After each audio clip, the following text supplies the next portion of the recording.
Good afternoon.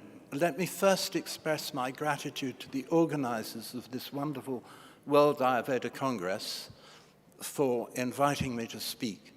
I spoke at the second World Ayurveda Congress in Pune, where I was working in 2006. Many of you will know my work, and my work has been published. I gave my first seminar on Ayurveda in 1993 in Maharishi International University in the United States. I have been publishing in good journals on Ayurveda, like Journal of Ayurveda and Alternative and Complementary Medicine, Journal of Ayurveda Integrative Medicine, since 2000-2001. Many of you will know the basics of my work. So let me start by describing what I'm going to talk about. Next slide. Next slide, please. The title of the talk is that Integrative Medicine justifies the use of Ayurveda to solve the non-communicable diseases epidemic. If you look back at the British Medical Journal all the way back to 1990, they were talking with grave concern about the non-communicable diseases epidemic. And everyone knows that Western allopathic biomedicine only supplies palliative drugs, cannot in general cure chronic diseases, and has no answer to the strategy of how to do so. And we all know, as Ayurveda professionals and enthusiasts, that Ayurveda has the potential to cure almost, well, a very large percentage of the sufferers from non-communicable diseases, which is the general form of chronic disease. So the government of India has proposed a new paradigm in medicine to integrate modern medicine with the Ayush systems of medicine. And the previous speaker spoke about the enthusiasm for this in Argentina, but he may not know that in India, all medical colleges are going to be required to teach integrative medicine, and on graduation, the graduates of a bachelor's medical degree will go on to specialize either in a specialty in biomedicine or in one of the 7 Ayush systems of medicine. That's Ayurveda, Yoga and Naturopathy, Unani, Siddha and Swarigpa, and homeopathy. 7 systems of complementary medicine, for which I have worked out, being a physicist trained in Cambridge and MIT, the other MIT in Boston. I have worked out the basic understanding to a rigorous level, as I shall describe to you in part of this lecture. So there is this policy detail was worked out by the National Medical Commission. It's a very challenging project by the director and acting chairman, who was former director of NIMHANS, and who, as director of NIMHANS, was very much responsible for introducing yoga therapy and Ayurveda into the treatment of mental diseases. So he had very considerable experience, and he met with great challenges, as I understand, and he told me, from the people who didn't and really found this very threatening, even the homeopaths. So, next slide. The strengths of each approach, that's the first thing to consider. Ayush, that's all 7 systems, can maintain and restore health by various means, disturbed by non-communicable diseases. For each NCD, there's probably 1 or more modalities of Ayush which are preferable. And the advantage of these is that they have a genuine commitment to to cause no harm, to keep the Hippocratic Oath, and we know full well that that is not the case with practitioners of biomedicine who cannot help but give drugs which cause unnecessary side effects. In fact, we had in the previous talk on Witania somnifera, we had a very considerable discussion of the low levels or non-existence of side effects. I thought it was a brilliant talk. Thank you very much. So biomedicine has definite advantages in certain situations, as we all know. Intensive care, necessary surgeries, treatments for infectious diseases like tuberculosis, leprosy, rabies, and so on. But Ayurveda also has excellent treatments for these, like dengue fever, malaria.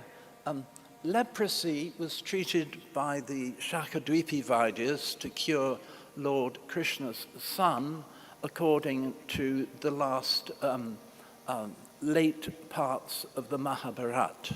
So I happen to know some of the Shaka-Dwepi-Vaidyas, and they can confirm that they have these amazing, still not put into the Ayurvedic texts. They have these private remedies preserved over thousands of years. So, next slide, please. Ayurveda's particular strengths. Obviously, we're primarily interested here in Ayurveda. It has the power to reverse system imbalances causing chronic disease, and they are caused by particularly stress and poor diet and lifestyle. Stress can particularly be treated by yoga, especially its seventh anga, and yoga therapy is considered for mental illness and other things like this a primary subdivision of Ayurveda and is treated as such in several of the Samhitas. Stress in its seventh anga, yoga dhyan, the transcendental meditation technique which I learned in 1959 and became a teacher in 1973, March, has 1,000 references to its powers and its effectiveness, and combinations of Maharishi transcendental meditation technique together with Panchakarma treatment and other Ayurveda treatments, very, very powerful. And if we look at poor diet and lifestyle, then the Ahar Vihar recommendations of Ayurveda, like don't end your meal with ice cream. Start your lunch in the second prahar, which I don't see practiced anywhere.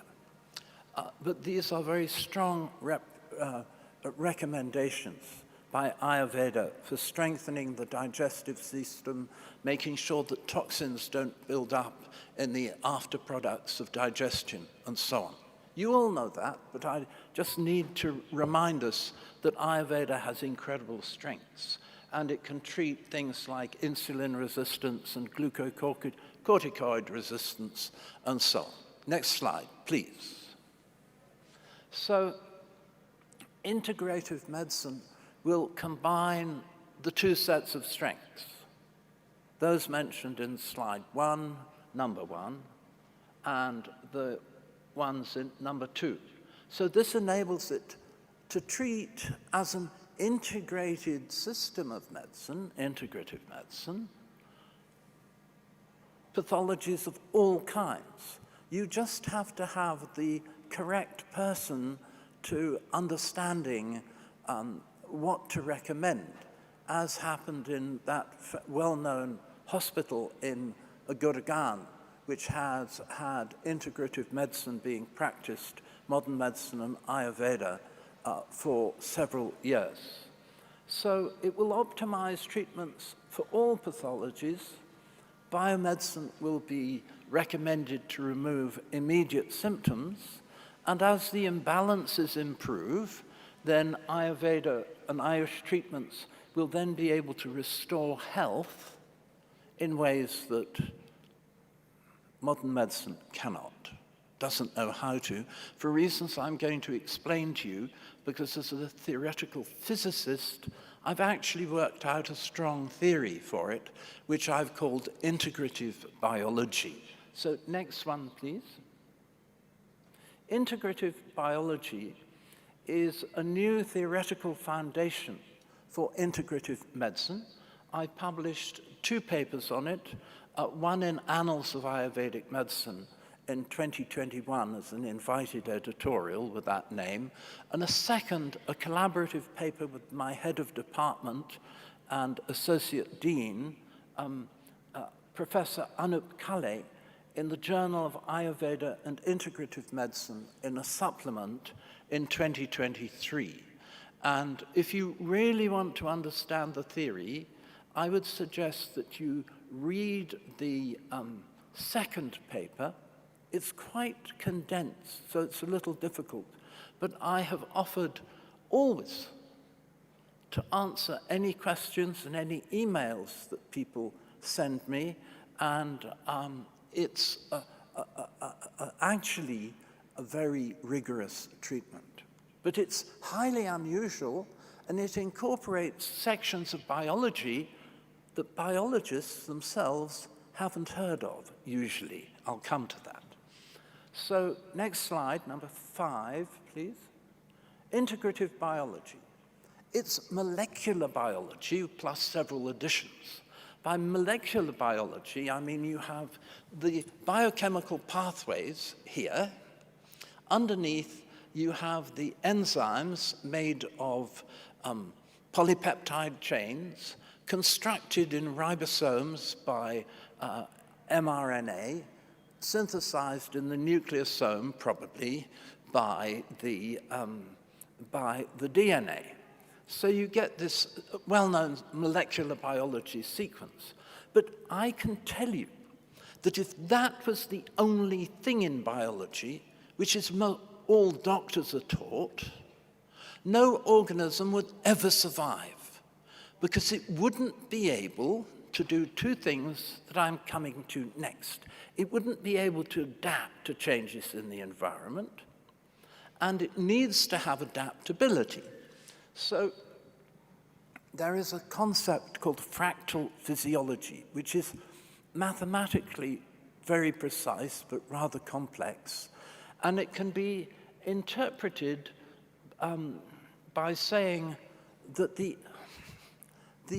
regulation of the organism is centered on points of instability. The wonderful advantage of points of instability is that the organism can respond much more sensitively and much better to any changes in the environment. Now, that's obviously an advantage. If you have a more efficient, more responsive system of regulation, it gives you an advantage over all the competitors in your eco-niche, your ecological system. So naturally, this property of fractal physiology turns out to be a property of all organisms everywhere. Only the problem is that I'm the first person to explain that this is because it optimizes regulation. So this is a first, which is actually contained in that 2023 paper in Journal of Ayurveda Integrative Medicine. So this idea that there is a criticality, a critical instability, goes back to 1987 in a famous paper by 3 physicists called Bach, Tang, and Wiesenfeld, and its presence is due to the optimization of response functions in that context I gave you, and this is controlled by a well-known biological property which is not in any of the biology textbooks, which is called hormesis. And hormesis is a phenomenon where you give a nanogram quantity of a toxin to a solution containing bacteria, And the bacteria, you realize that a toxin is something which poisons and prevents the action of an enzyme active center. That's what all drugs do. All modern drugs are toxins by that definition. So the thing about organisms is that they respond to that by a feedback loop which sits up above the biochemical pathways, and it means that when this particular action on the biochemical pathway gets blocked, more of the enzyme is produced so that more of the products are produced. It's an absolutely phenomenally beautiful feedback mechanism which allows the organism to maintain healthy functioning despite the presence of microscopic, nanoscopic quantities of toxins of all kinds. And it's on this basis and the very sensitive criticality-based regulation that homeopathy is able to work. That's another of my theories. That's just an aside. So step number 6, please. So you have this, I call a sandwich model when I lecture on it in the West. And because the best sandwiches in India are vada pav, in India, I like to tell my audiences that it's a vada pav model. You have your bread on the bottom, you have your nice tomatoey sauce in the middle, which are the biochemical pathways, and you have all these wonderful regulatory properties on top, making a nice vada pav. So enjoy your vada pav if you eat it at lunchtime, and just think of the vada pav model. And this is particularly well portrayed in the graphical abstract in the 2023 paper. Or there is one figure in there, maybe figure 1. Next, please, number 7. The integrative model turns out to be holistic. The effect of the systems theory of Ayurveda, Tridosha. Vata corresponds to input, output. Pitta dosha corresponds to throughput, digestion, metabolism.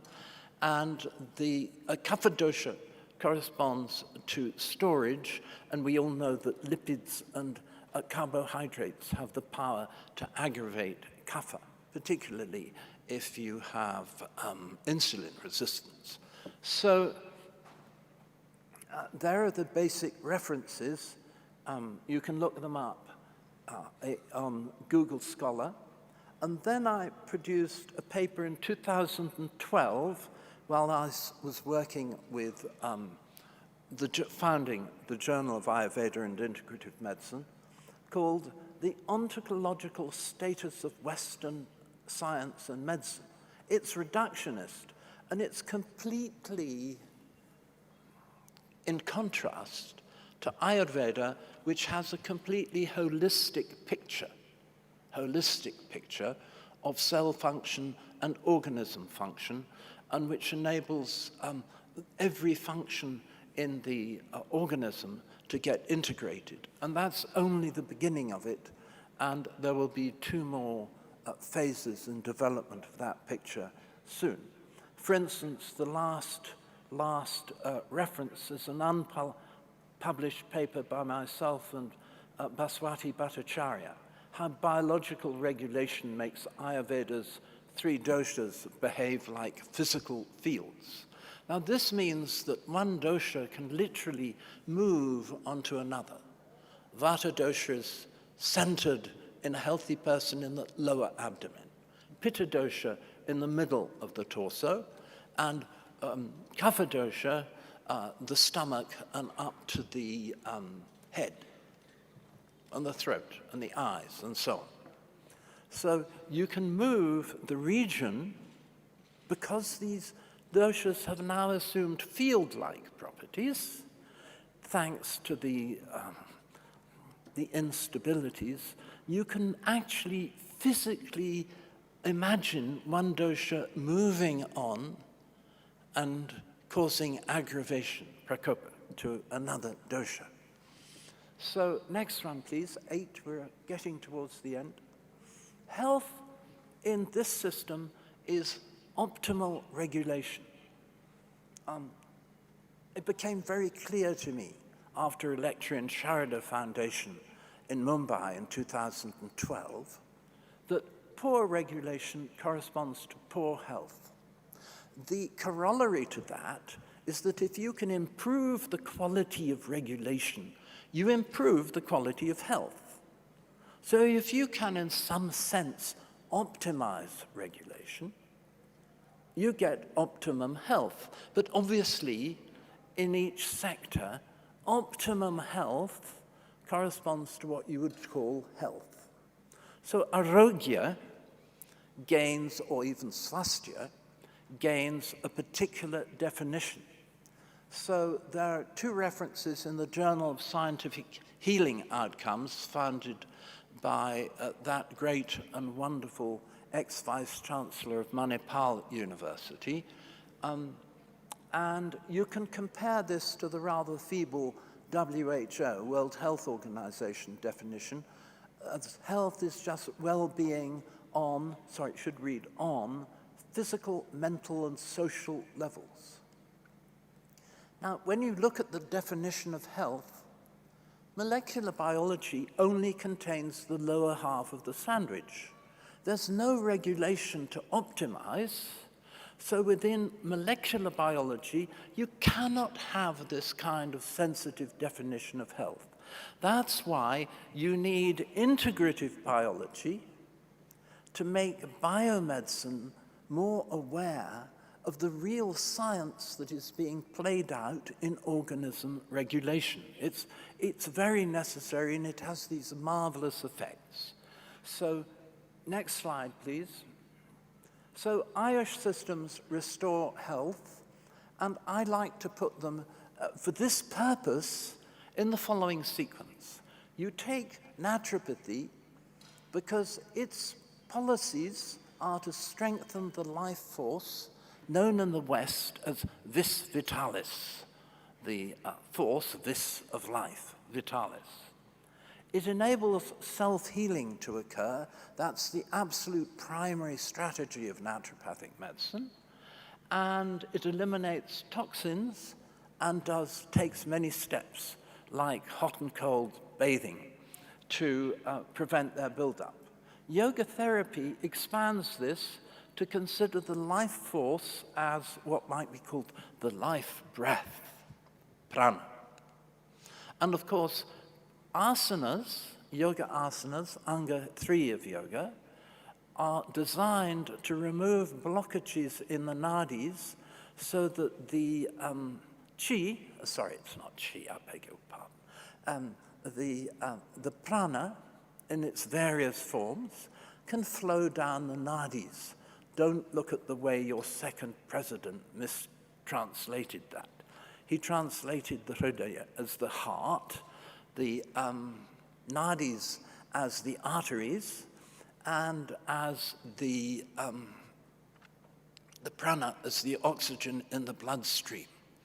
That kind of complete misunderstanding has to be eliminated once and for all. Just like the antiquity of Veda and the antiquity of Ayurveda, which is revoltingly misassessed by Max Muller, all his descendants, and even professors now working at the School of Oriental Sciences in SOAS, School of Oriental and African Studies at the University of London. So pranayama expands and strengthens prana, and you will find the sutras which describe this within Sadhana Pada. Ayurveda employs these strategies, and it strengthens Ayus, which is Ayurveda's fairly accurate name for the life force. And I think there's another one, if any of you would like to remind us. And it employs yoga treatments as necessary, But most importantly, it has the strategy of restoring balance to tridosha. So let's just look at that in a little more detail. Next slide.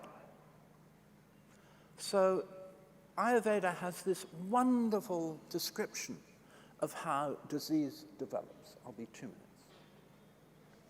minutes.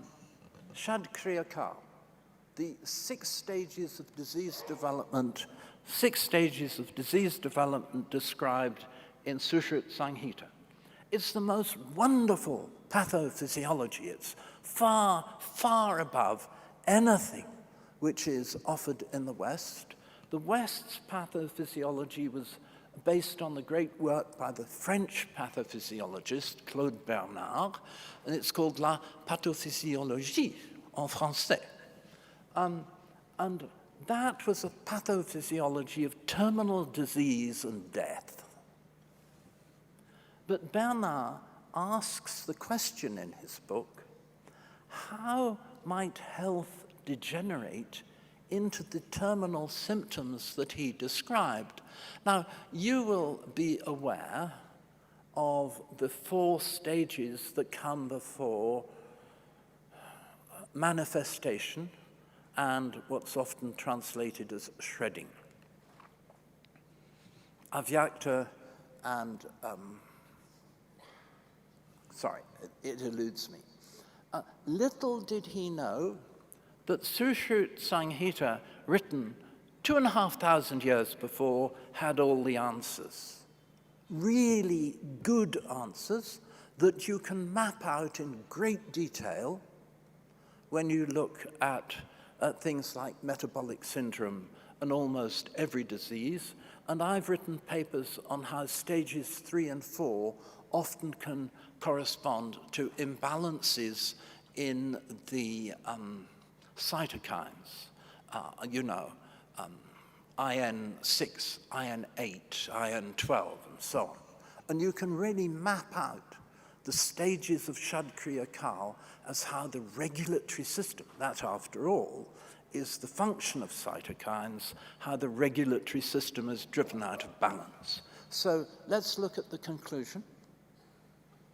Slide 12. Ayurveda can be scientifically understood to restore health, and how it sets about restoring health. Ayurveda and Ayush incorporate many strategies to restore health, and the proper integrative use of Ayurveda will transform the health of India. In fact, it will transform the health of any nation like Argentina, which encourages its wide application. And in the end, we can hope that all nations will participate. And India will be seen in its true dharmic light, the bringer of health to humanity. Bharat Mata Ki Jai. Thank you. Thank you very much. And once again to the organizers, thank you for your patience.